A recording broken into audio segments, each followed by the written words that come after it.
Hi, welcome back. Thank you for your patience. I know it's been a little bit longer than a week, but I think we are ready to go now on episode 67. So, welcome back. So episode 67, it's basically very simple. It's a night in Bal-Baktr, which is a city located in the northern part of Afghanistan. Oh, okay. Okay. Hmm. So in the previous episode, we had a difficult moment when Meryem, the mother of Yeshua, transitioned to the other side, right? I think Well, you had a difficult moment with that no, too. I'm sure I was not the only one. Yeah, yeah, definitely. Yeah, I that have was a hard. very You have a very close relationship, with and Mother Mary, I know. so Hmm. it's a little bit difficult. But anyway, so Yeshua and his family are going to stay 2 more weeks in Merwe, the city of Mary in Turkmenistan, after the transition of Meryem, and they were all riveted to the place where Meryem had decided to pass. They all knew that she was more alive than ever in the space that she had created with her soul. However, an aspect of her and her family remained in that dilapidated home where they had lived during their stay in Merwe. And Yeshua had to shake everybody, and especially Thomas, his brother Thomas, who was slowly but surely getting into an idle state. And Yeshua says, "We are not orphans. Stop believing it, my brother. Did you, Thomas, did you all follow me up to here to forget everything? How about the immensity of life, its infinite wisdom, the precision of the waves that it sends on top of us? The presence of Awun is hope, trust, and joy, Thomas. And that joy does not preclude sadness. It understands it and authorizes it 1,000 times. It only asks to not keep the sadness in our belly." So I think it's a great message that we should all remember It is. It's when we hard. have It's our not children. Yeah, easy. It's yeah, not it's not easy. easy, Yeah. you know. And so the Mhm. the whole group is gonna quickly fold their tent.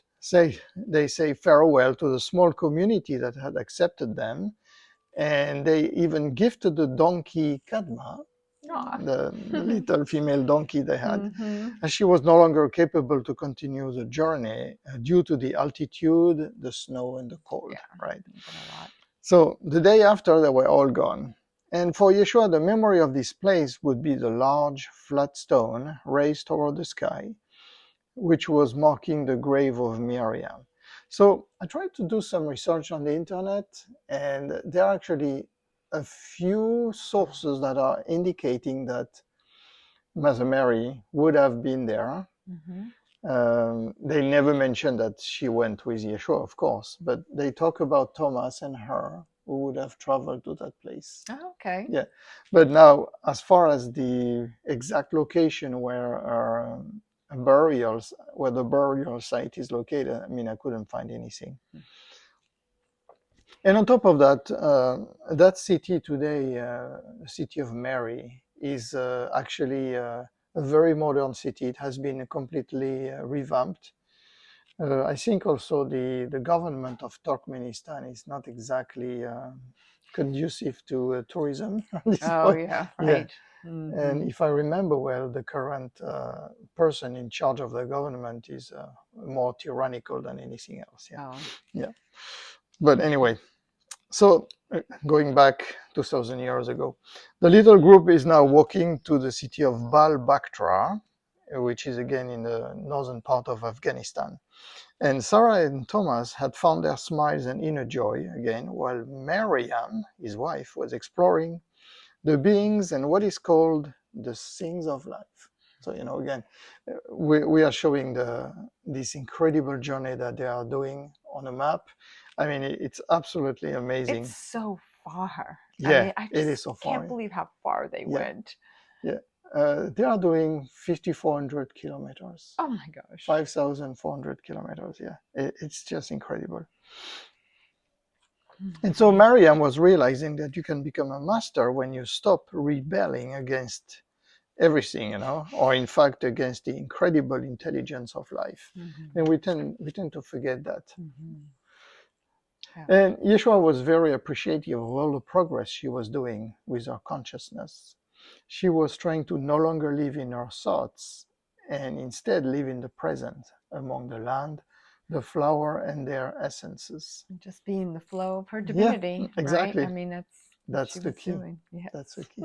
I'm glad you said It's that. very peaceful that way. So they were in Bal-Baktr, where Yeshua had relived the existence of Zara Ushtar. So we have seen in a previous episode that Yeshua Sananda, the name of the soul of Yeshua, took a previous incarnation as Zara Ushtar and founded the Zoroastrianism, if I pronounce it correctly, which was that religion in place, in that part of the world at that time. And the city was always very beautiful and impressive, with its numerous temples and staircases leading to terraces where fires were burning all the time. And occasionally you would hear the noise of gongs that could be heard, regularly. Yeah.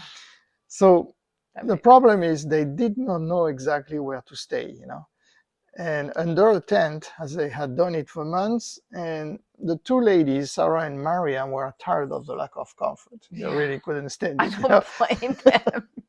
I don't even like to go camping for one night. Yeah, and they had almost no more coins and nothing to barter. And as we know, Yeshua is very frugal with his capabilities, and he didn't want to invoke, what he called the ethics of God to get anything, Right. So they had to rely on the destiny. And so while wandering in the city, Yeshua feels the urge to visit again that small garden where he had met Elohim, his extraterrestrial friends, And he was wondering, is that place still around, But he was pretty sure it was still around. So but he decides to go there. And on their way to that special garden, a man wearing a long red robe came to them. And he looked like one of those priests in charge of maintaining the fires. And the man says, "You're coming from far away. What are you looking for here? The garden of fragrances? Why so late? Nobody can sleep there." And so the man showed them a porch under which they had to go, then another one, then a square and a few more streets, before finding the garden. So obviously it was not so straightforward. Right. Yeah. It wasn't an obvious spot anymore. And Yeshua is praying to Hawun to be able to find that place again. And, at that point, a bird, a dove, landed on the ground just next to them before taking flight and landing on the porch that had been indicated by that man. So funny. Obviously the bird is showing guiding them and showing them the path. Yeah. And as soon as they cross the first gate, the group hears laments and cries of sadness, And near a beautiful home, there were two women crying, and a man was showing all the signs of desperation. And Yeshua placed a hand on the back of the man and asked, "What is happening, my brother? Is it your daughter who is sick?" And these words came out automatically out of his mouth. Sometimes he does not really control what is coming out. So, and the man looks at Yeshua with an immense sadness. "Yes, it is my daughter. How do you know it? But she's not sick. She just died." Wow. And Yeshua says, "May I see her?" And the man responds, "Why? You don't even know us." And Yeshua says, "Do we have to meet to love?" Anahita, who is the local divinity and goddess, tells me that all souls are connected, even the ones that are ignoring the others. Why was this missed in the Bible, I wonder? Yeah, I wonder. And the man responds, "In this home, there is nobody left to love." And Yeshua says, "You think so? Take me to your daughter."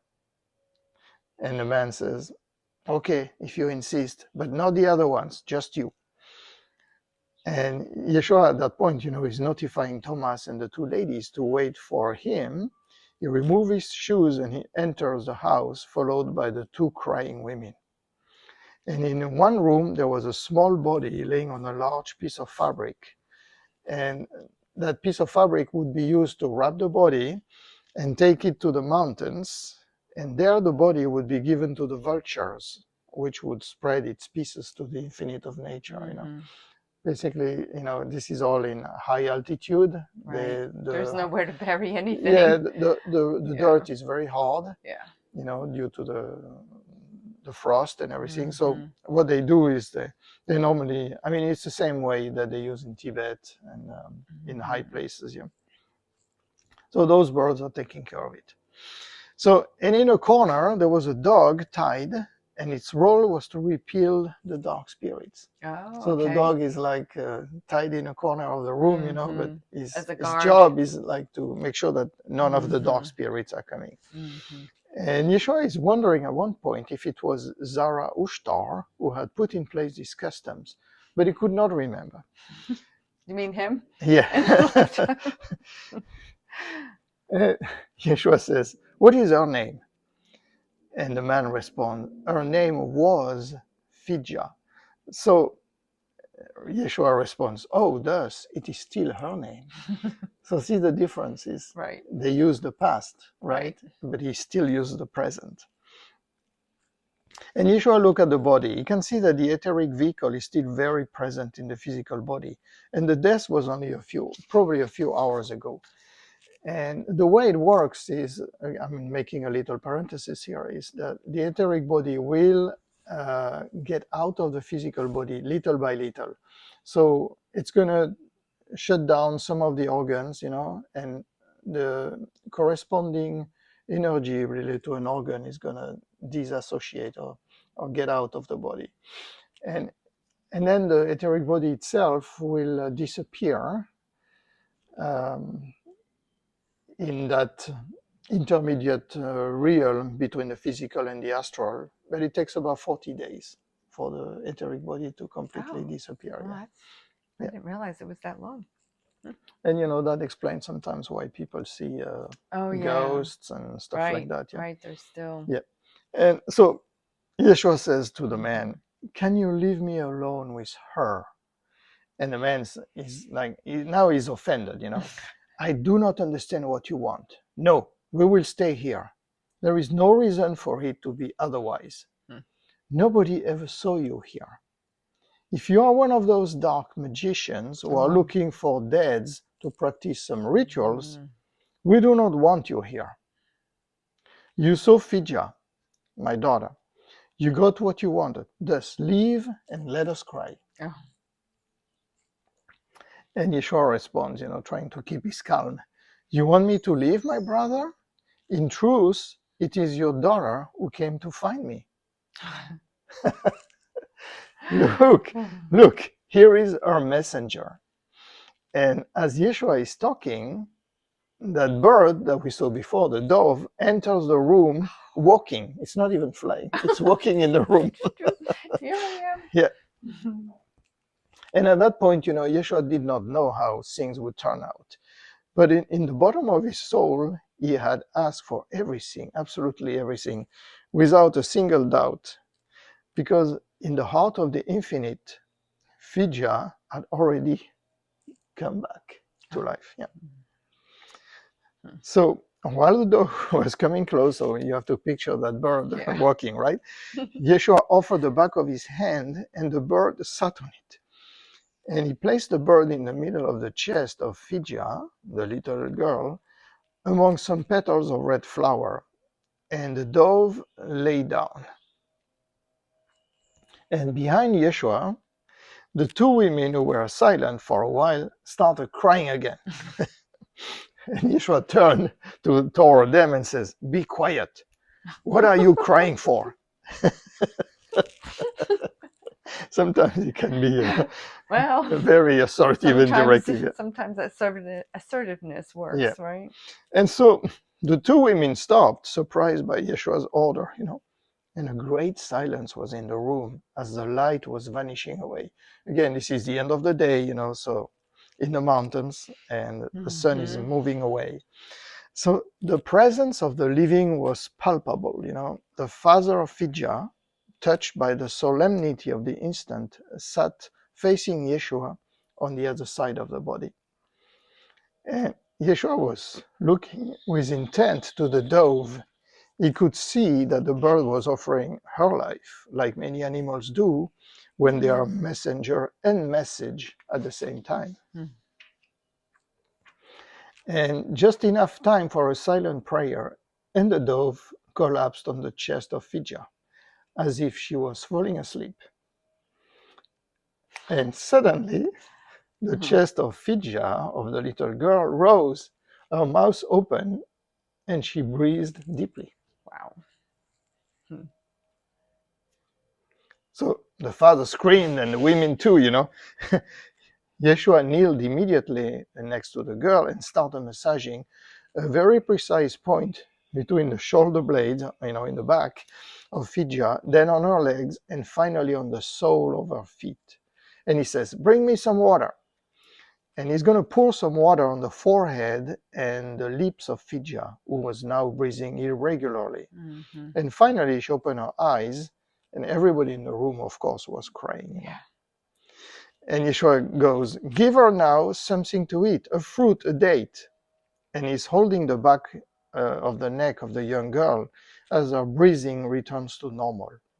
And at that point, Fidja is even smiling at this moment. So again, I want to make a parenthesis saying that our beloved animals quite often do that, maybe not to that extent like we are describing today, but I know cases, personally, I know cases of cats or dogs who have developed cancers and other diseases so that their master would not have it. Yeah. So a few moments later, Yeshua leaves the house to go back in the courtyard, and he looks at the sky, and the starlight was immense and the air still very warm. So the family of Fidja were busy tending to her, and a few people from nearby homes are arriving, incredulous, stupefied, marveled, of course, and full of respect, yeah. And as always, after such a moment, Yeshua needed to be alone and spend some time expressing his gratitude, right? But that did not last, as the master of the house came and invited Yeshua and his family into his home. So I guess they were looking for a place to spend the night. Yeah, and they found one. Yeah, they found one. And the daughter Fidja took a few steps, all straight in her new life. And at that point, Yeshua, of course, cannot escape marks of devotion and respect from all the people in the neighborhood. And the father of Fidja is inviting Yeshua and his family to stay in his home.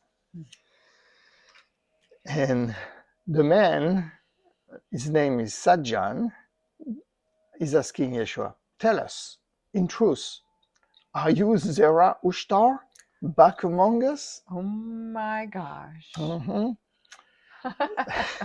So Sajjan, the father, could not even look at Yeshua while asking that, And of course, Yeshua is not going to respond. I mean, there would be no need. Of course, he was Zerah Ushtar.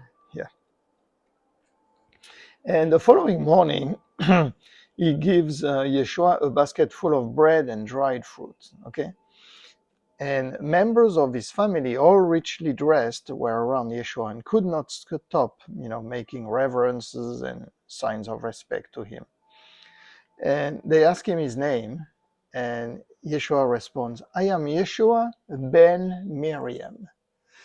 So our audience and people who have read the Bible may remember that his name is Yeshua ben Yusuf, which means I am Yeshua, the son of Yusuf. Right. But here he used the name of his mother, Yeshua ben Meryem, the son of Meryem. And he tells the people that his family and him are coming from far away. Yeah, of course. and were pursuing their journey to the east. Okay, actually they are traveling to the city of Srinagar near the Lake Dal in Kashmir. But he didn't want to give more details about his life and his mission on this planet, so does not say anything about it. It would have been quite easy to unfold the story of his life, perform healings and miracles and teach the locals. But it was not what Sananda, his soul, had decided with his brothers in Shambhala.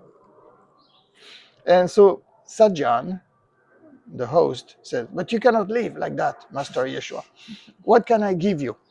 I have some assets, Who can do what you just did besides the messenger? The tradition says that he must come back." And Yeshua cannot, help himself smile while listening to Sajjan. And he goes, "If you call me a messenger, why would I stop? The duty of a messenger is to spread a message. Right. Didn't Zarathustra give you enough to feed you? I saw that he was still around, alive in your temples. The fires are visible from far away."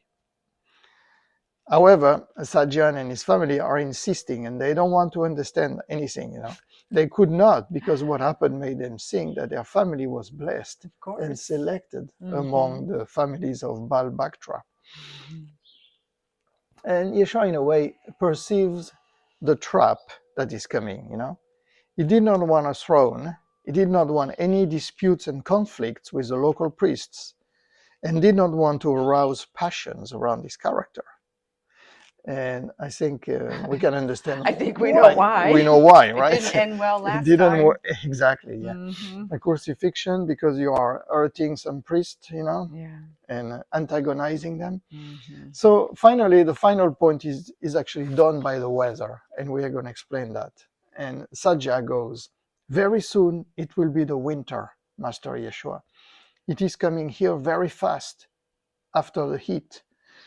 There will be snow. Do you know the snow? It is too late for you to leave. Your brother, Thomas, who looks so much like you," remember that Thomas is actually almost a carbon copy of Yeshua, right? "Will confirm it. I spoke to him and I explained everything to him." Thomas doesn't want to go so now. I guess Sajja, knowing that Yeshua would be inflexible, went around and used Thomas as a leverage. And Thomas, in truth, was tired of walking and would have loved to stay in one place and rest a little bit. And Yeshua at that point looks at Meryem, the wife of Thomas, and Sarah, his sister. And he realized that perhaps he was too demanding for them.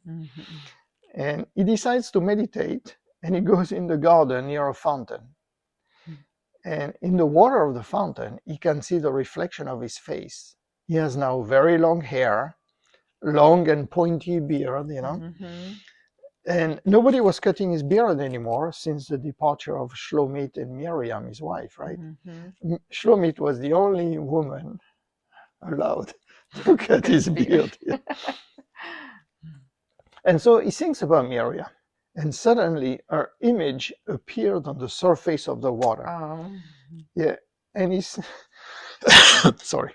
He sees her tired, walking on the path of Gaul, which is the old name for the country of France. And Yeshua can feel her fatigue, His feet are also aching occasionally. I guess the crucifixion, has left some scars in his body. And of course, after walking 4,000 or 5,000 kilometers, your feet you can just imagine. And he understood the message sent to the messenger, and he decided they would stay in Bal-Baktr at least until the next spring when the snow is gone. Yeah, that's good. And of course, Sajjan is ecstatic, and he gives Yeshua and his family 3 rooms in his large home. Wow. Yeah, that's pretty comfortable, right? 1 room for Yeshua, 1 room for Sarah, and 1 room for the young couple. Right. That's so nice. As expected, numerous people suffering and wounded would line up in front of Sajjan's home. Yeah. So it was a great happiness for Yeshua to heal the bodies and the soul again. Healing was also teaching, which meant to comfort ultimately. Yeah. So feeding the intelligence of the heart and not the fluctuation of the mind was the most important for Yeshua. And so the snow is now falling over Bal-Baktr, and Yeshua enjoys this weather very much and the meditative state that it creates. And we know that, right? When the snow is on the surface of the ground, so peaceful. Everything is so silent quiet. and peaceful. Yeah. I think it helps you go inside yourself, right? Definitely. And also, we have seen in the previous episodes, in the early episodes, Yeshua spent years in the Himalayas, so he's used to the snow. He knows how to handle it. Yeah. And one day, Sajjan, covered in a gray wool blanket, joins Yeshua on the roof of the house. I mean, again, people have to picture those are flat roofs, right? They are not the type with we peaks, have. Right. And after a little while, Sajjan asked Yeshua, Master Yeshua, where you want to take your family? Are the people better than here, since you do not wish to stay here? And Yeshua laughs and says, better than here? Absolutely not. Wherever he lives, man remains a man with all the things he can express, the sublime or the horrible. Where we are going, my family and I know that the people are open and smiling. They are listening too. It will not always be the case, but for now, anyone can develop its own sense of eternity and grow with it. Do you understand? And Sajjan says, I understand that they are in peace, but do you think that there is no peace here? Your soul is already recognized as great and, revered. And Yeshua stopped him. My soul, oh, do not think that I am ready to advertise it. My soul does not seek greatness, recognition, or rest, my brother. Similar to the souls of the wanderers, my soul is always at work. Your life is beautiful, and I like it. Your family and your friends have some sunshine in them, and I like that too. As far as Fidja, her heart is a lot larger than most people, and this is why she came back. Oh, okay. She has work to do. Yes. As for me, I cannot stop here because others are waiting for me. What would I bring you, by the way, other than troubles and discord before long? Right. And Sajjan is very surprised by that answer. He says, troubles and discord? And Yeshua answers Sajjan. He says, oh, you do not ignore that all these Sikh people coming every day in my presence are disturbing some of the priests in the temple. And Sajjan is saying, no, it is not true, Master. He's trying to convince him. But Sajjan realized that he doesn't have any argument. And he knew that, before the sunny days arrive, the disagreement of the religious class would be heard. And the simple fact that Yeshua was in Bal-Baktr, even discreetly, was removing some of the aura and prestige and the control of the religious caste over its citizens. And Sajjan understands that, and he does not insist anymore. And in fact, as Yeshua was predicting it, 3 priests of the great temple dedicated to Ahura Mazda asked to meet Yeshua. So Ahura Mazda is the religion put in place by Zoroaster. Nor to know who he was, but more what he was trying to do here and what kind of control he was aspiring to. Oh boy. Yeah. Because that's how they think. Yeah, that's what they care about. They don't want to know who he is, where he's coming from, whatever. And happy you're here and you're Exactly, healing people, yeah. right? No. They It's want to always that know way. exactly what he's doing here and what is in the back of his mind. Yeah. And with their long robes covered with gold, high caps also decorated with gold embroideries, and their massive rings in all fingers, they reminded Yeshua of the Pharisees of Capharnaum or Jerusalem, jealous of their social status and privileges. So Yeshua is wondering, what is the path to become a priest? Is it only to control others? Think about it, right? Yeah, pretty much. And they talk about religion, and Yeshua does not agree with their interpretation of the words of Zarathustra. Look, I wrote these words. I know what I'm trying to exactly. say. But it does not say anything. It was obvious that it was time for him to leave Bal-Baktr. Wow. Yeah. We don't want a remake of Jerusalem to happen here. Mm-mm. And so when spring comes back and the first flowers started to bloom, Yeshua and his family resumed their journey to Takshahila, which is Taxila, I think, today. And there were 5 to go, surprisingly, because Sajjan is in his infinite generosity, insisted to lead them after giving to Yeshua and his family a horse for each one. Oh, wow. So okay. He gave them, all the stuff they needed, probably tents and clothes, a horse for each one, and he's also walking with them. So nice. Walking through the meadows covered with yellow and white flowers was a real treat for Yeshua. It reminded him of the first trip that he did with the old Yosheram when he was 14, 15 years old, and increased his pleasure to share this experience with his beloved brother and sisters. And after a few days, Sajjan is going to leave the group crying, but proud to have been able to help them. And Yeshua felt in Sajjan a form of anger, the anger to not have been able to retain them, and the anger also of not being able to continue with them because he had to go back to his family, right? And both angers were probably the same. But anyway, I think we can be very grateful about what Sajjan did. And so the journey continues, and they use the distant high mountains as a beacon, as a direction where to go. Fortunately, some shepherds are also helping them with the right track, because the track is not very well defined, and you really have to know where you are going. I mean, again, we have to picture we are in the high mountains, high plateaus of Afghanistan, and it's probably easy to get lost, And so the group, again, as they normally do, they go praying at loud voice during most of the day. And Sarah, one day, tells Yeshua that she no longer knows how to address God. After praying so much, she said, "Oh, I don't know." And Yeshua responds, "It is for that reason that we call him the nameless." Right? Why would you give him a name? But it does not matter. I always call him Hawun, like a kid or a peasant would do. It is my favorite name, even though it is no more than a musical image, an idea, a symbol used to translate the untranslatable. I use that name because it is soft in my heart, even though my gaze and consciousness are going way beyond that name. When love caresses your soul, there is no need to go further. I think it's a good, again, a good teaching. It is. I like that. Yeah. And Yeshua remember also that his human carcass, and these are his own words, human carcass, suffered a lot during this journey.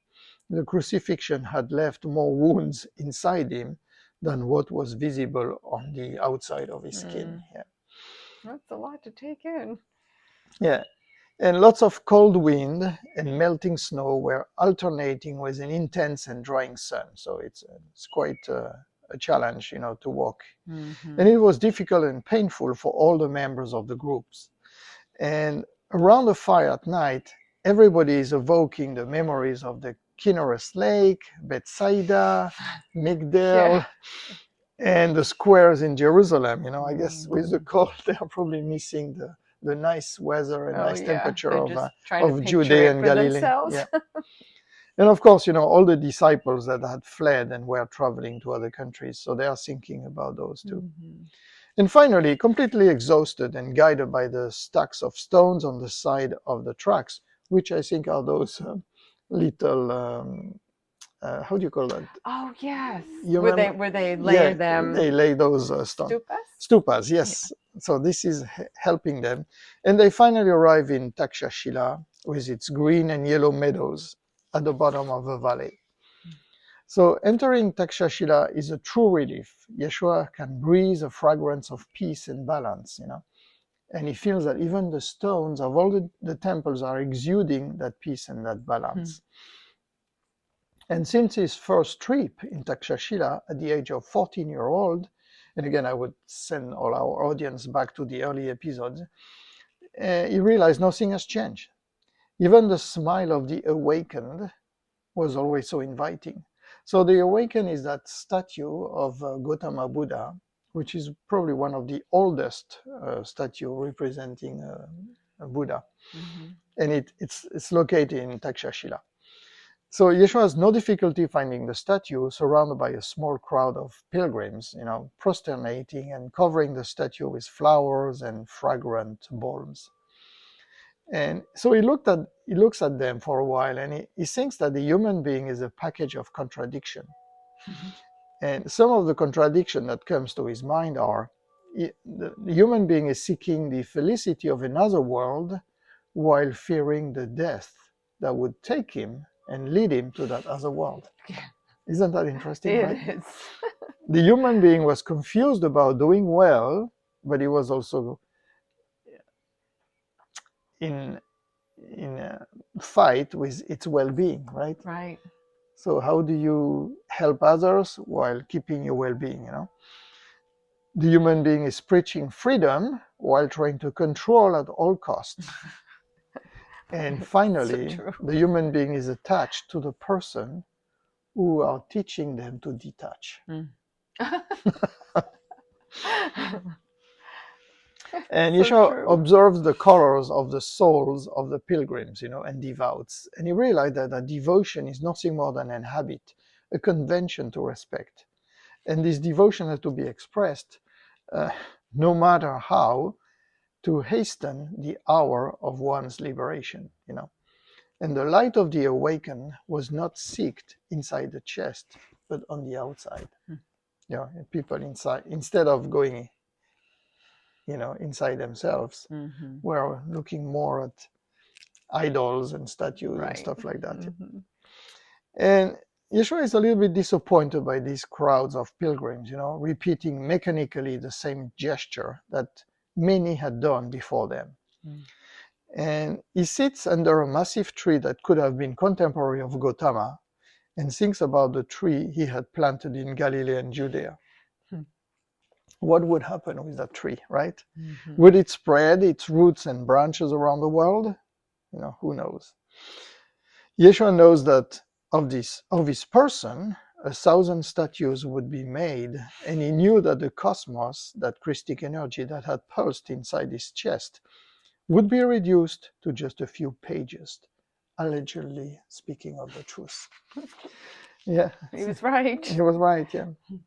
So he contemplates all this with a total serenity, It was simply about the lack of capability for the human being of this world to look at the sun, to face at the sun. And so the little group is going to stay 1 week in Takshahila, which is a very short halt where Yeshua tried to be as discreet as possible, We don't want to create any commotions. And then they're going to start the long climbing of the mountains, leading to the mountain of Solomon.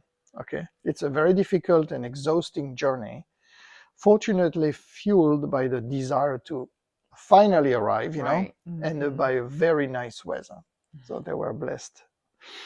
And they arrive one day at the top of the mountains, and Yeshua shows his brothers and sisters down in the valley the beautiful lake, which is today called the Dal Lake, and the silhouette of a hill, the hill of Shankara, the lords of the mountains.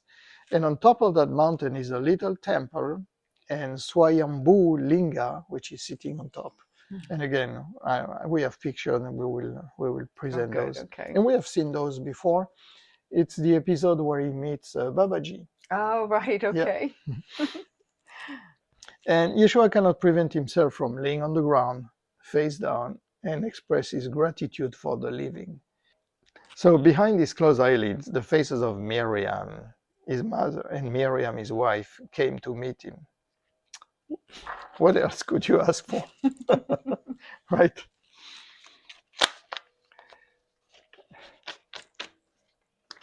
That's it for today. All right. Well, thank you for that journey. And thank you for tuning in. And we will see you in a week.